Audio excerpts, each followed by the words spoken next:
오늘 보실 말씀은 신명기 8장 11절로 20절 말씀입니다. 신명기 8장 11절부터 20절 말씀까지 제가 가지고 있는 성경은 구약 성경 275면에 있습니다.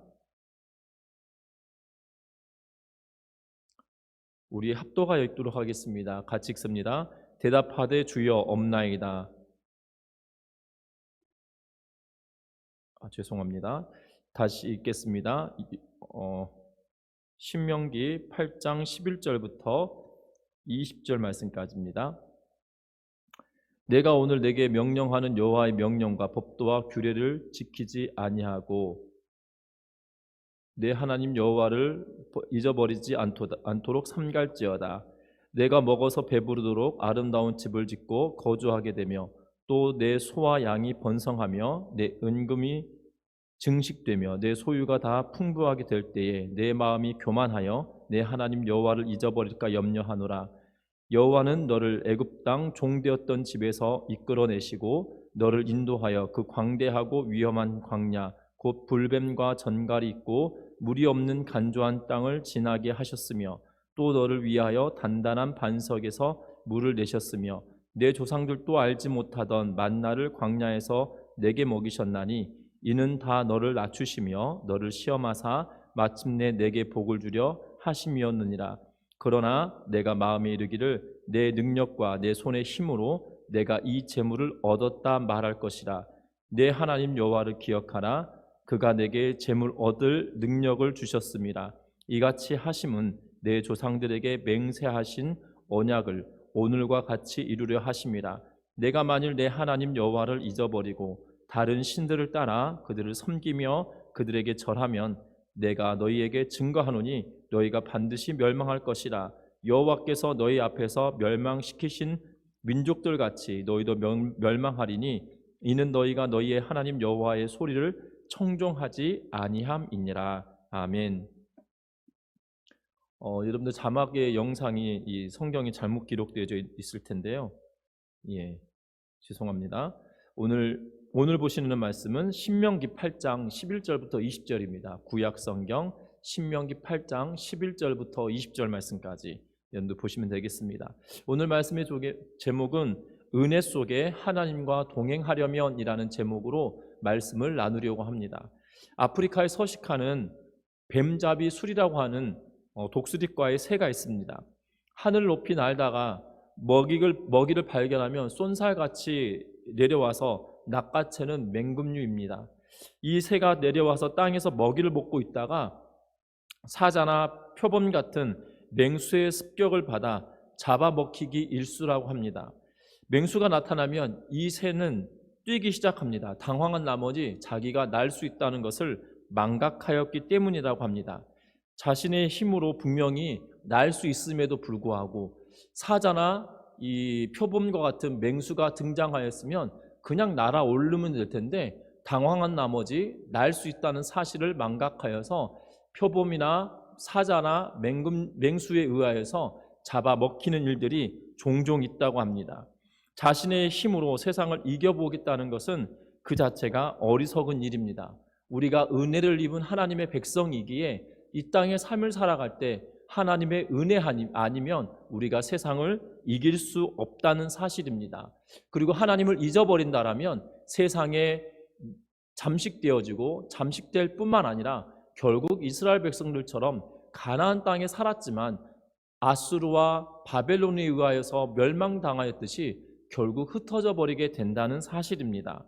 여러분들 이 하나님을 망각하는 것, 하나님을 잊어버리고 살아가는 것이 그만큼 무섭다는 사실이고 또한 이 뱀잡이 수리처럼 자신이 할 수 있는 것을 잊어버림으로 말미암아 잡아먹히게 되는 것처럼 우리가 할 수 있는 하나님과 동행하는 삶을 잊어버리고 망각해버리면 세상에 먹히고 또한 사단에게 짓눌리며 사단의 밥이 될 수도 있다는 사실들을 기억하면서 우리가 은혜 속에서 하나님과 동행하는 삶을 살아가는 우리 전미중앙교회 모든 성도님들 되기를 주의 이름으로 부탁합니다. 그러려면 사람은 망각의 동물입니다. 그런데 이 망각의 동물이라고 불려지는 것은 그냥 사람의 본성 때문이기도 하고 그러한 습관과 습성이 우리들에게 남아있고 또한 우리들에게 보편적으로 있기 때문이라는 겁니다. 쉽게 과거를 잊어버리고 오만과 방종의 모습을 드러내기도 하고 과거를 잊어버리고 또한 우리가 겸손함으로 나아가게 되는 경우들도 보게 됩니다. 특별히 이스라엘 백성들은 과거를 잊어버리고 오만과 방종으로 행하는 모습들이 그들에게 종종 있었기 때문에 이것을 알고 있던 모세는 오늘 이 신명기 말씀을 통하여 경고하고 당부하는 일들을 거듭하고 있는 것을 보게 됩니다. 우리가 풍요 속에 거하게 되면 하나님을 저버리고 유혹에 빠지지 아니하도록 겸손함으로 하나님과 동행할 수 있는 은혜가 있기를 바라는데, 그러하기 위해서 오늘 말씀을 한번 나누어 보려고 합니다. 11절 말씀 같이 읽어보겠습니다. 11절 말씀입니다. 내가 오늘 내게 명하는 여호와의 명령과 법도와 규례를 지키지 아니하고 내 하나님 여호와를 잊어버리지 않도록 삼갈지어다. 아멘. 오늘 이 11절 말씀은 뭐라고 이야기합니까? 모세는 거듭하여 하나님의 율법을 따라 살 것을 권면하고 있는 것을 보게 됩니다. 은혜를 잊지 말기를 당부하고 있는 것을 보게 됩니다. 그들은 풍성한 소산물로 배불리 먹고 좋은 집에 살게 되어질 것입니다. 앞서서 모세는 이 6장에서 그들이 건축된 성읍들을 점령할 것이고 그 성읍들 안에서는 그들이 집을 짓지 아니하고 살게 될 것이다라고 6장 10절과 11절에 이야기합니다. 제가 말씀을 읽어드릴 텐데요. 내 하나님 여호와께서 내 조상 아브라함과 이삭과 야곱에게 향하여 내게 주리라 맹세하신 땅으로 너를 들어가게 하시고 내가 건축하지 아니한 크고 아름다운 성읍을 얻게 하시며 내가 채우지 아니한 아름다운 물건이 가득한 집을 얻게 하시며 내가 파지 아니한 우물을 차지하게 하시며 내가 심지 아니한 포도원과 감람나무를 차지하게 하사 내가 배불리 먹게 하실 때에 라고 이야기합니다. 이 6장 10절과 11절에서 이야기하였던 것처럼 그들이 짓지 아니하는 성읍에 들어가게 될 거고 그 성읍 안에 그들이 짓지 아니하는 집에도 살게 될 것이고 그들이 심지 않은 포도원과 감람나무를 차지하게 되고 배불리게 될 것이다 라고 말씀하고 있는 걸 보게 됩니다. 그런데 우리가 읽었던 12절 말씀에 보면 내가 먹어서 배부르고 아름다운 집을 짓고 거주하게 되며 라고 기록하고 있는 걸 보게 됩니다. 오늘 이 말씀에 보면 어찌 보면 6장 10절과 11절의 말씀과 충돌하는 것처럼 보여지지만 이것은 충돌하는 것이 아니라 보완적인 거라는 생각들을 하시면 좋을 것 같습니다. 특별히 하나님께서 무너지지 않은 성읍을 주시고 그들이 짓지 않은 성을 주시고 짓지 않은 집을 주시고 그들이 수고하지 않았던 포도원과 감람나무들도 또한 주신다는 사실입니다. 더불어 사람이라고 하는 것은 자기가 원하고 편한 대로 집을 짓고자 하는 욕망이 있는 것을 보게 됩니다. 그래서 가나안 땅에 들어가 성읍에 들어가고 또한 그 성읍 안에 집을 차지하고는 살겠지만 더불어 또한 짓게 되어질 것이다 라고 이야기하고 있다는 사실입니다. 분명한 것은 13절에 또한 이야기합니다. 내 소와 양이 번성하며 내 은금이 증식되며 내 소유가 풍부하게 될 때에 14절도 계속 있습니다. 내 마음이 교만하여 내 하나님 여호와를 잊어버릴까 염려하노라. 여호와는 너를 애굽 땅 종되었던 집에서 이끌어내시고 라고 말씀하십니다. 하나님 그 땅에 들어가서 풍부하게 되어질 때 기억해야 할 것은 여호와를 잊지 않도록 삼가해야 되는 것이라는 사실입니다. 오늘 12절, 13절, 14절 말씀을 통해서 보면 이스라엘 백성들은 그 땅에 들어가서 풍요로움을 누리게 된다라고 말합니다. 6장 10절과 11절에서도 앞에서도 말씀드린 것처럼 짓지 않은 성읍, 짓지 않은 집, 그리고 이젠 그들이 짓는 집, 그리고 그들이 누렸던 포도원과 감람나무를 통하여서 그들은 풍성한 소유를 누리게 되고 풍부하게 되어질 것이라는 것이죠. 그런데 문제는 풍요로움을 누리는 그때에 그들에게 닥쳐올 것이 있다라면 다른 것이 아니라 마음이 교만하고 하나님을 잊어버릴까 하는 두려움, 염려가 있다는 사실이죠. 이것을 견디고 이것을 넘어갈 수 있는 방법은 다른 것이 아니라 앞에 11절에 이야기했던 것처럼 하나님 여호와를 잊어버리지 않도록 우리가 법도와 명령과 규례를 지켜야 된다는 사실입니다.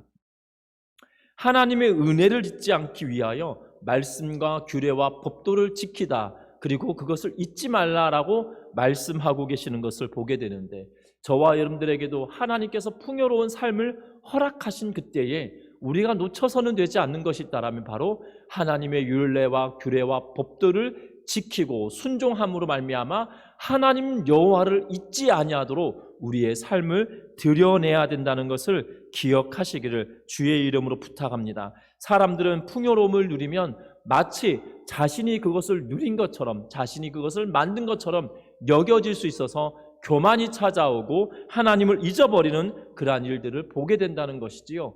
복음서를 통하여서도 우리들에게 잘 말씀해 주고 있습니다. 한 부자가 풍년이 되었습니다. 그래서 무엇라고 이야기합니까? 그가 새로운 곡식 저장 창고를 짓고 내 영혼아 배부르다라고 하면서 기뻐하는 그 순간에 주께서 뭐라고 말씀하십니까? 내가 이 밤에 내 영혼을 데려가면 이것이 누구의 것이 될 것이냐라고 말씀하십니다. 사람은 풍부해지고 풍요로워지면 교만하기 쉽다라는 사실입니다. 이것이 이스라엘 백성들에게만이 아니고 우리들에게도 적용될 만한 일이라는 사실이에요. 그래서 우리가 기억할 것은 하나님의 은혜를 사모하고 하나님을 잊지 아니하도록 우리가 살아야 하는데, 하나님을 잊지 아니하는 방법은 앞에서 말씀드린 것처럼 명령과 규례와 법도를 지키고 순종하는 삶이다라고 우리에게 가르치고 있다는 겁니다. 저와 여러분들 하나님의 은혜를 잊지 않도록 하나님과 동행하는 삶을 살아가는, 하나님을 기억하며 살아가는 우리 모두가 되시기를 주의 이름으로 축원합니다. 뿐만 아닙니다. 15절과 16절 말씀 우리 한 목소리로 읽어보는데요.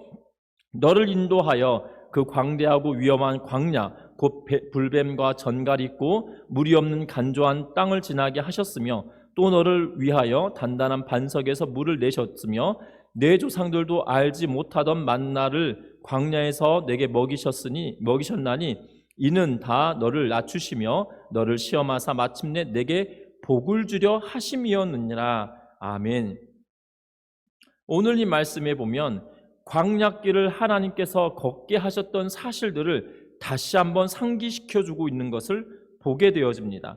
특별히 하나님께서는 이스라엘 백성들을 애굽에서 출애굽시키시고 난 이후에도 광야에서 인도하셨습니다. 처음부터 하나님은 구름기둥과 불기둥으로 그들을 이끌으셨으며, 출애굽기 13장 20절과 22절 말씀해 보면 광야 끝 에담의 장막을 쳤을 때 불과 구름기둥이 나타난 것으로 말하고 있지만 출애굽 직후부터 불과 구름기둥이 출현했다라고 하는 것이 맞는 것처럼 보여집니다. 분명한 것은 에담에 정박하였을 때 불기둥과 구름기둥이 출현한 것에 대한 보고는 신의 광야의 신의 산까지 가는 이 과정을 개괄적으로 진술하고 있는 그러한 내용이기 때문인데요.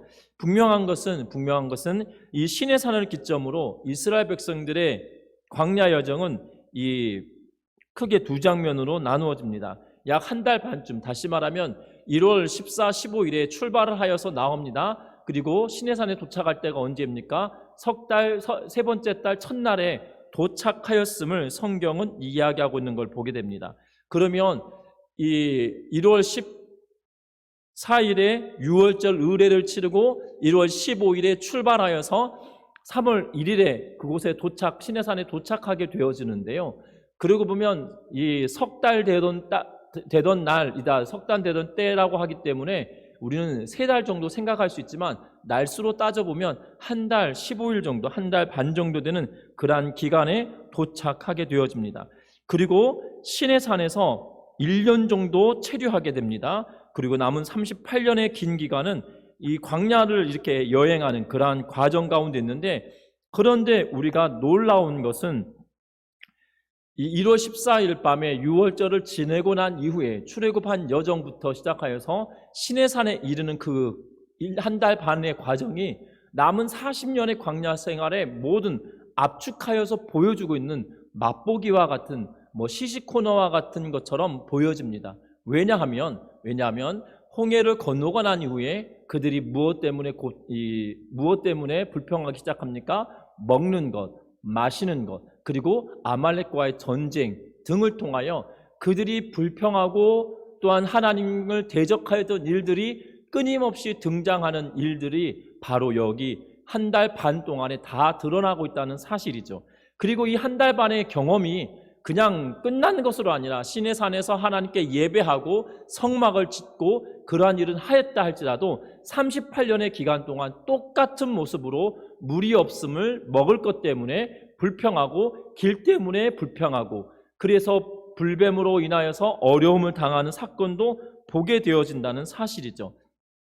뿐만 아니라 광야 생활을 하는 동안에 이 다른 곳임에도 불구하고 이름이 같은 지역이 종종 등장하게 됩니다. 특별히 우리가 보았던 시내산에 도착 전에 신광야라고 하는 곳이 있는데요. 이 신광야는 시내산으로 향하는 이 땅에 있을 뿐만 아니라 또 다른 신광야가 또 등장하게 되어집니다. 이것은 바란 광야와 더불어 북쪽에 있는 광야를 두고 신광야라고 하는데 마치 이 본문들을 읽을 때마다 우리는 동일한 장소인 것처럼 여겨지는데 동일한 장소가 아닙니다. 동일한 장소가 아닌데도 불구하고 동일한 장소처럼 여겨지는 것은 마치 이 시내산에 이르는 동안에 있었던 모든 일련의 과정들이 나머지 과정들을 축소해 놓고 마치 맛보기를 보여주는 것처럼 이미 그들의 삶을 보내왔기 때문이라는 사실입니다.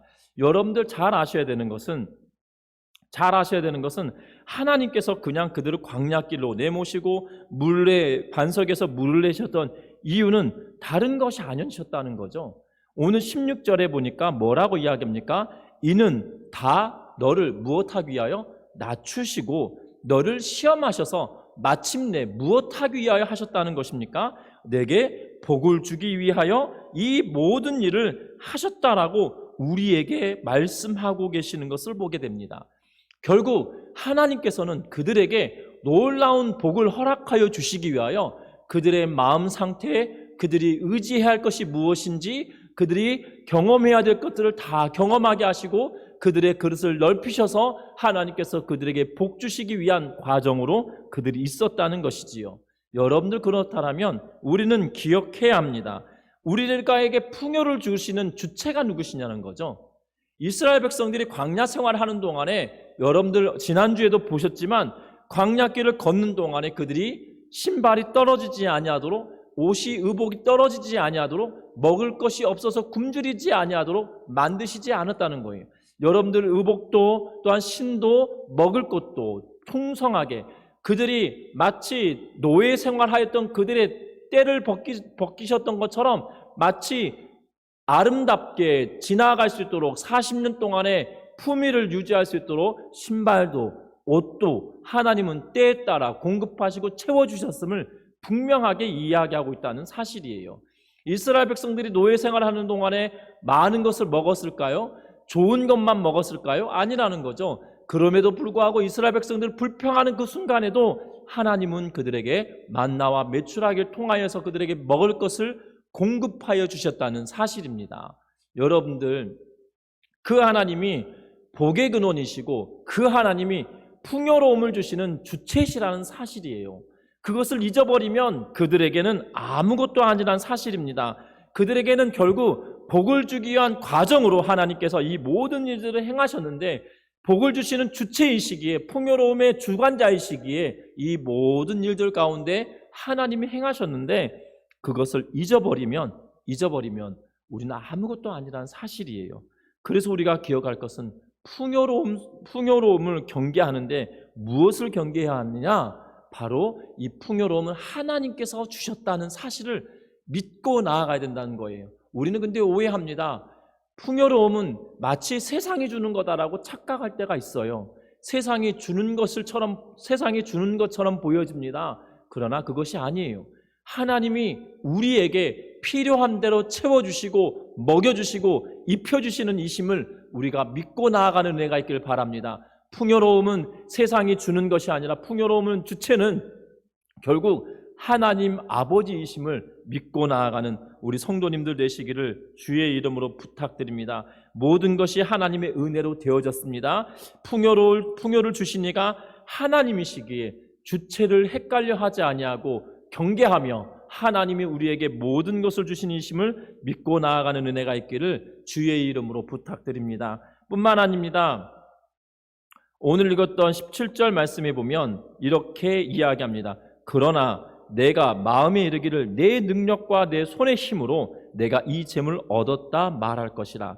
내 하나님 여호와를 기억하라. 그가 내게 재물을 얻을 능력을 주셨음이라. 이같이 하심은 내 조상들에게 맹세하신 언약을 오늘과 같이 이루려 하심이라. 아멘.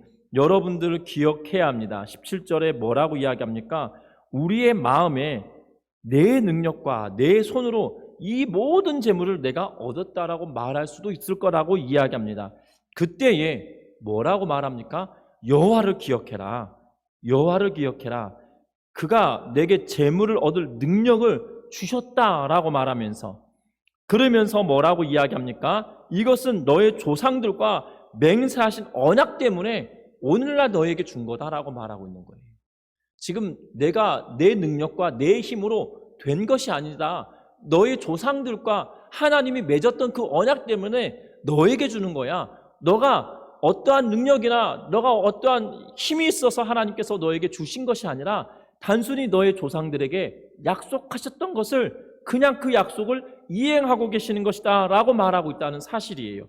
그러하기에 우리는 이 땅의 삶을 살아갈 때 내 뜻이나 내 능력이나 내 힘으로 된 것이 아니라 하나님께서 언약을 맺으신 그 언약을 이행하시는 분이심을 우리가 믿고 나아가야 되는데, 이것을 놓쳐버리면 어떻게 되어질까요? 이것을 놓쳐버리면 이렇게 이야기합니다. 18절과 19절 말씀 우리 읽어볼까요? 19절입니다.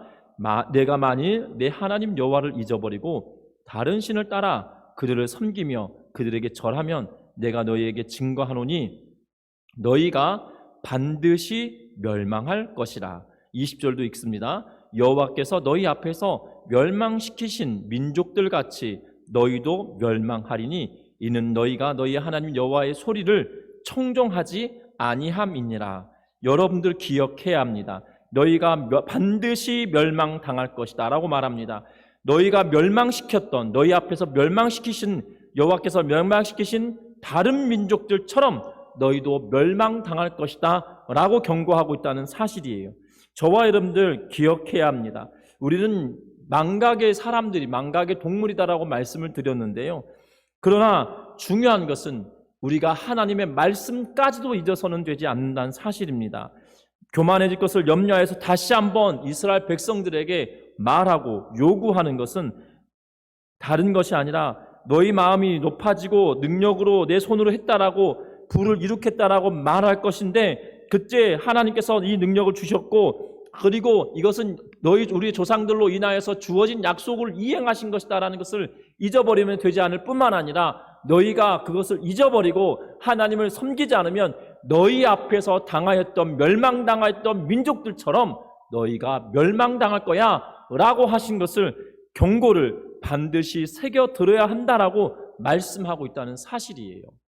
여러분들 잘 아셔야 되는 것은 우리는 망각의 존재이기도 합니다. 그러나 하나님의 언약의 말씀을 잊지 않았던 한 사람이 있었다는 사실이에요. 우리는 아브라함을 볼 수가 있는데요. 창세기 14장에 보면 어떠한 일이 벌어집니까?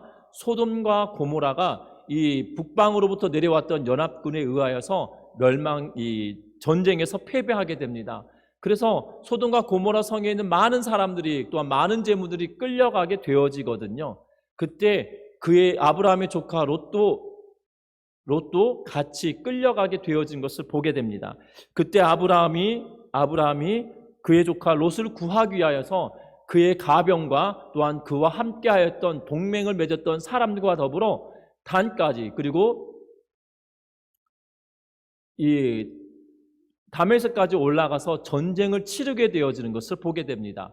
승리하여서 돌아오면서 살렘에 도착하였을 때에, 예루살렘 인근에 도착하였을 때에 어떠한 일이 벌어집니까? 마치 소돔 왕이 이렇게 이야기합니다. 14장 24절에, 창세기 14장 24절에 뭐라고 아브라함이 이야기하냐면, 내 말이 내가 아브라함으로 치부하게 하였다 할까 하여 내게 속한 것은 실 한 오락이나 들매끈 한 가닥도 내가 가지지 않겠다라고 말합니다. 이렇게 말합니다. 관행상 소돔 왕이 약탈한 물품을 아브라함에게 되찾으러 왔습니다. 그런데 그 소유권은 전쟁에서 승리한 사람 몫이거든요. 이것은 당연히 전리품으로 취하여도 문제가 되지 않습니다. 그런데 소돔 왕이 아주 거만하고 뻔뻔스럽게 마치 호의를 베풀어서 너에게 주는 것처럼 이야기하는 대목이 나옵니다.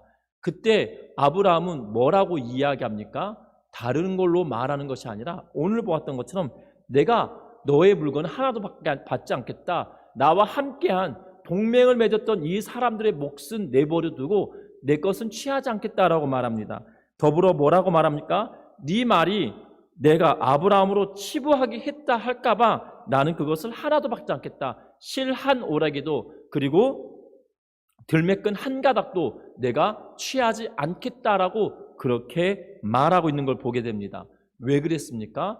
그것은 하나님이 그에게 모든 것을 채워주시고 함께하여 주신 이심을 믿었기 때문입니다. 그러면서 어떠한 반응을 보입니까? 아브라함이 그가 와서 살렘 멜기세덱에게 그에게 11조를 드리며 하나님 그로부터 축복을 받는 복을 빌어주는 그러한 모습을 보게 되어집니다. 분명한 것은 소돔 왕의 제안을 거절하여 버리고 하나님의 제사장이었던 살렘 왕 멜기세덱에게 그의 11조를 드리며 복을 빌는 그러한 모습을 보게 된다는 사실이죠. 분명한 것은 아브라함은 그의 풍요로움의 주체가 누구인지 명확하게 알고 하나님께 머리를 숙이며 조아리며 하나님의 은혜를 덧입기로 애쓰는 그러한 모습을 우리에게 보여주고 있다는 사실입니다. 우리가 이 땅의 삶을 살아갈 때도 이러한 모습으로 살아가야 되지 않겠나 하는 생각이 들어집니다. 특별히 하나님을 잊어버리면 멸망당한다라는 경고의 메시지가 분명하게 있습니다. 그러나 그것을 잊어버리지 않으면 아브라함처럼 하나님의 언약을 또한 하나님의 언약이 신실하게 이루어지며 누리는 그러한 은혜를 경험하는 것처럼 저와 여러분들의 삶에서도 동일하게 하나님의 은혜가 충만한 우리의 삶이 되시기를 주의 이름으로 부탁드립니다. 때로는 우리가 망각할 수 있지만 하나님의 말씀과 은혜만큼은 잊지 아니하도록 우리가 날마다 경계하며 경책하며 하나님의 말씀 앞에 날마다 다시금 서가는 우리 모두가 되시기를 주의 이름으로 부탁드립니다. 말씀을 맺으려고 합니다.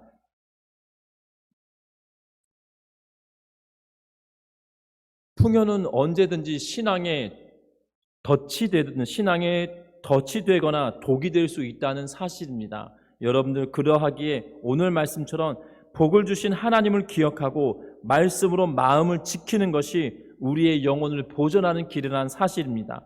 우리가 하나님을 기억하면 하나님께서도 우리를 기억하실 것이고 하나님이 우리의 앞길을 인도하여 주실 것이며 이스라엘 백성들을 가나안 땅으로 안착시키셨듯이 우리로 하여금 하나님이 계획하신 대로 우리의 길들을 이루어가도록 만들어 주실 것임을 믿고 나아가는 우리 모든 성도님들 되시기를 주의 이름으로 부탁드립니다. 여러분들 이것을 우리의 몸으로 체득시키고 우리의 몸으로 받아들이며 이것을 끝까지 믿음으로 받아들이며 살아가는 은혜가 있기를 주의 이름으로 부탁드립니다. 기도하겠습니다.